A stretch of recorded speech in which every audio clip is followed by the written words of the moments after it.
सेवानिवृत्त lieutenant general Gurmeet Singh ji एवं यहाँ पर उपस्थित हमारे सभी महानुभाव, मैं आप सभी का अभिवादन करता हूँ, आप सबको प्रणाम करता हूँ और आप सबकी उपस्थिति को स्वागत करता हूँ, आप सबका अभिनंदन करता हूँ।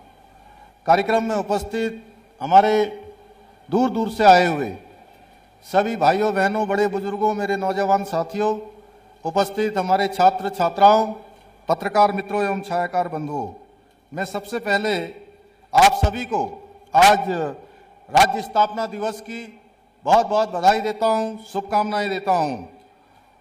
और अभी विगत दिनों अल्मोड़ा जिले में हुई भीषण बस दुर्घटना में दिवंगत हुए सभी हमारे बीच के भाई बहनों को, बच्चों को, जिन्होंने जो हमारे बीच में अब नहीं रहे, उनको अपनी श्रद्धांजलि अर्पित करता हूं तथा बाबा केदार से घायलों के लिए प्रार्थना करता हूं कि वो शीघ्र स्वस्थ हों।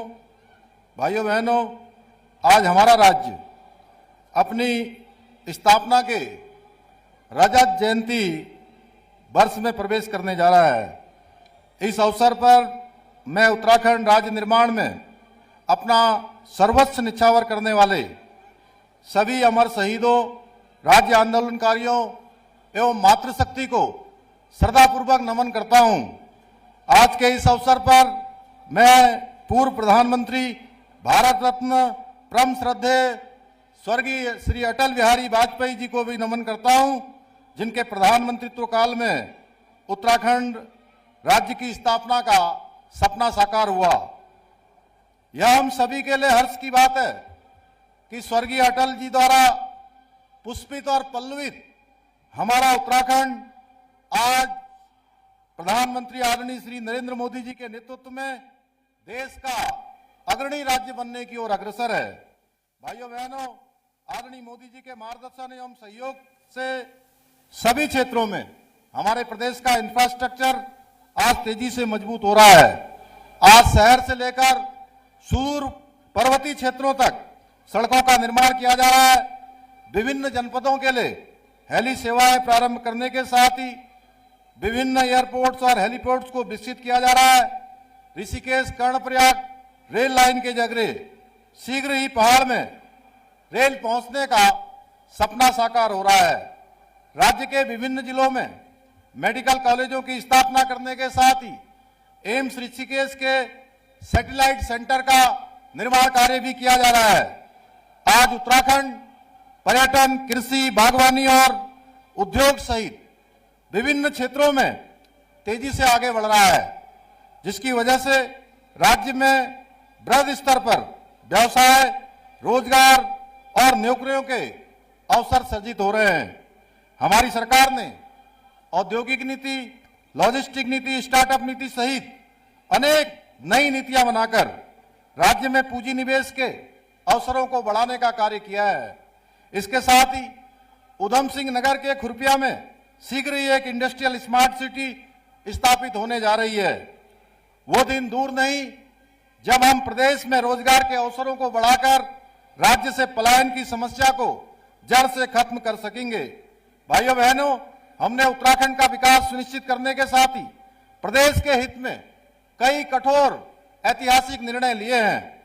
यूसीसी का कानून पास करना हो, देश का सबसे कड़ा नकल विरोधी कानून लागू करना हो, या फिर धर्मांतरण रोधी कानून हो या दंगा रोधी कानून लागू करना हो, हमारी सरकार ने प्रदेश में सुख, शांति और सुशासन स्थापित करने का प्रयास किया है। इसके साथ ही हमारी सरकार ने जहां एक और लैंड जिहाद के खिलाफ अभियान चलाकर प्रदेश में 5000 एकड़ से भी अधिक सरकारी जमीन को अवैध कब्जे से मुक्त कराने का कार्य किया है।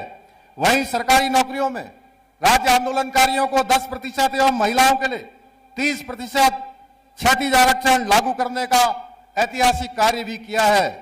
इतना ही नहीं, हमने राज्य में दंगारोधी कानून बनाकर और थूक जिहाद के खिलाफ कड़ी कार्रवाई करके ये बता दिया है कि हम देवभूमि की महान संस्कृति से खिलवाड़ करने वालों के खिलाफ कड़ी कार्रवाई करेंगे।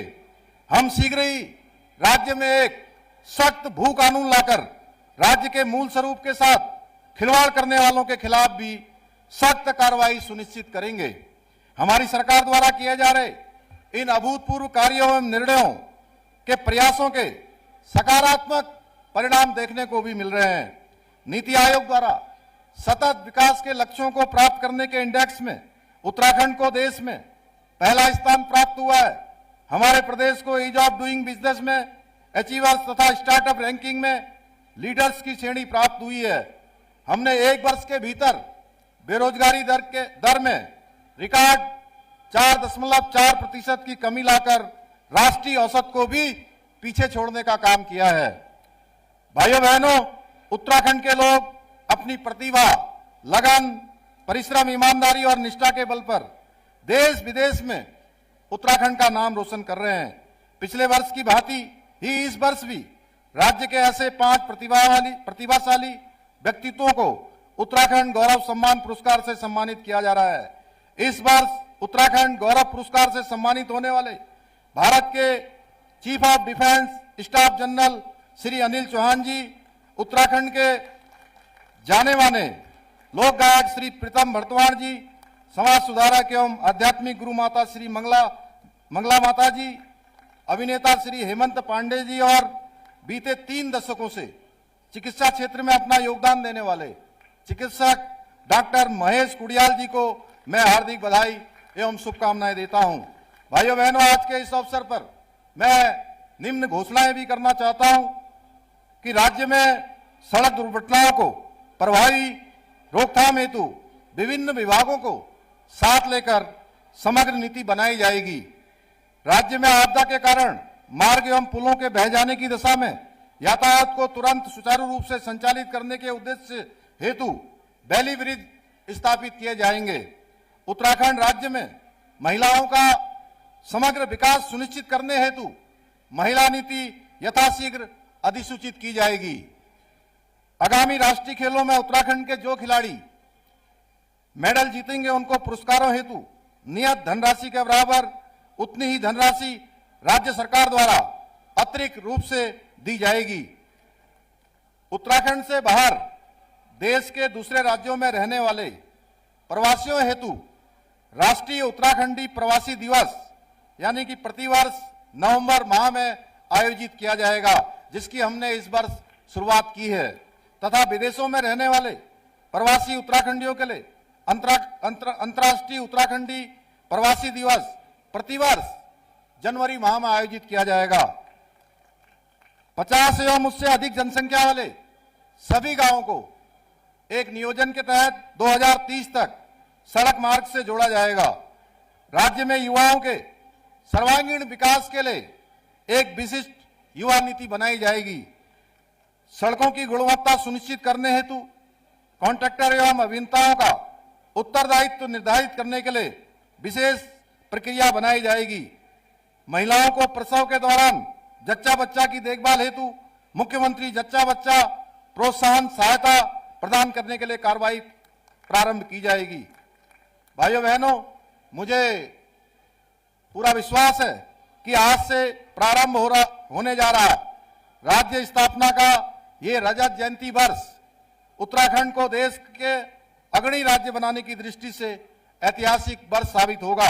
मैं आज के इस अवसर पर आप सभी को यह विश्वास दिलाता हूं कि हमारी सरकार उत्तराखंड को देश का श्रेष्ठ राज्य बनाने के लिए विकल्प रहित संकल्प के मूल मंत्र के साथ निरंतरता और ध्येय के साथ काम करती रहेगी। मैं इन्हीं शब्दों के साथ आप सभी का हृदय से धन्यवाद करते हुए आप सबको शुभकामनाएं देते हुए अपनी बात को समाप्त करता हूं। बहुत बहुत धन्यवाद। जय हिंद, जय भारत,